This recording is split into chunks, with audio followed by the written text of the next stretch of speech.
Session चालवत होती, पहिली सेशन होती त्यांची. आणि मला अजून आठवतं बर्वे म्हणून सेशन जे होतं ते एन ए बर्वे.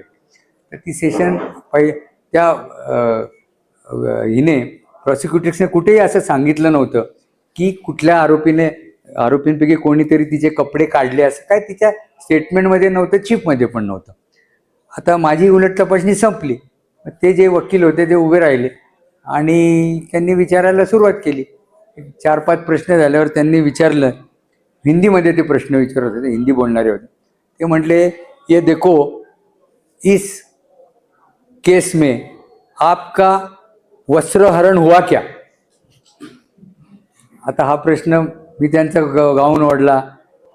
कोर्टाने पण दोनदा थांबले. त्यांना विचारायचा आहे प्रश्न, किसने आपका वस्त्रहरण हुआ क्या. ते म्हटले हा हुआ. हुआ तो कैसे हुआ. पुढचा प्रश्न, हुआ तो कैसे हुआ. आणि जे नव्हतं ते रेकॉर्डवर आलं आणि त्यांच्या आरोपीला शिक्षा झाली. त्यामुळे कारण नसताना उलट तपासणी विचारून उपयोग होत नाही. आता पुढचे आपण अजून एका बचावाकडे जाऊ. तो म्हणजे इन्सॅनिटी. इन्सॅनिटीचा बचाव पण आपण घेऊ शकतो. अनसाऊंड माइंडचा, म्हणजे आरोपी त्या घटनेच्या वेळी ही was not of sound mind. काय घडते हे त्याला कळत नव्हतं.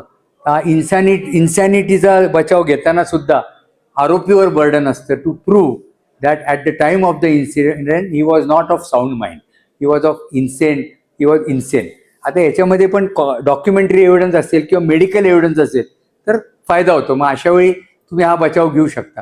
कारण मी तुम्हाला सांगितलं, सर्कमस्टन्सेस बघायचे, फॅक्ट्स बघायचे आणि मग बचाव घ्यायचा. असं काय असेल तर आपल्याला फायदा होतो. तर कारण आरोप